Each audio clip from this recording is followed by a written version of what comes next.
એમાં એનપીકે અને ઝીંકના સંયોજનની વાત કરીએ તો 10, 40, 00 અને 1% ઝીંક આમાં આપવામાં આવેલું છે. હવે આ ગ્રેડ છે ને બહુ મહત્વનો ગ્રેડ છે કોઈ પણ પાકની અંદર, કે જ્યારે આ બીજા પ્રકારનો ગ્રેડ આપણે છાંટીશું ત્યારે એમાં ફૂટ પડવાનું વધારે ચાલુ થશે.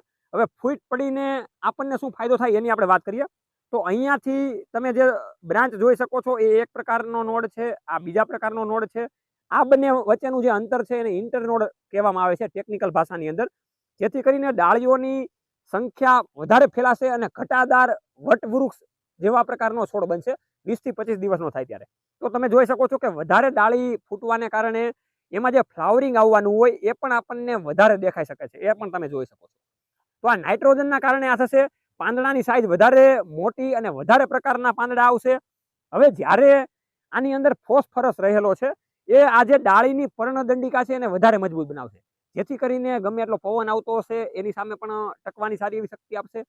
હવે આની અંદર વધારે જ્યારે ફૂટ પડશે, વધારે ડાળીઓ, વધારે બ્રાન્ચ આવશે, જેના કારણે ફ્લાવરિંગની શક્યતાઓ ખૂબ સારી એવી વધી જશે અને એ જે ફ્લાવરિંગ આવશે એ તાકાતવાળું આવશે. તો કોઈ પણ પાકની અંદર તમારો જ્યારે પાક 20 થી 25 દિવસનો થાય ત્યારે તમારે આ પ્રકારનો કેનોપી ગ્રેડ વાપરવાનો હોય છે. એક પંપની અંદર માત્ર તમારે 25 ગ્રામ નાખવાનું હોય છે, 10 પંપ થશે, 350 રૂપિયાનું એક પેકેટ આવે છે અને 35 રૂપિયાનો એક પંપ પડશે. વધારે માહિતી મેળવવા માટે અને મંગાવવા માટે આજે જ નીચેના નંબર ઉપર કોન્ટેક્ટ કરો.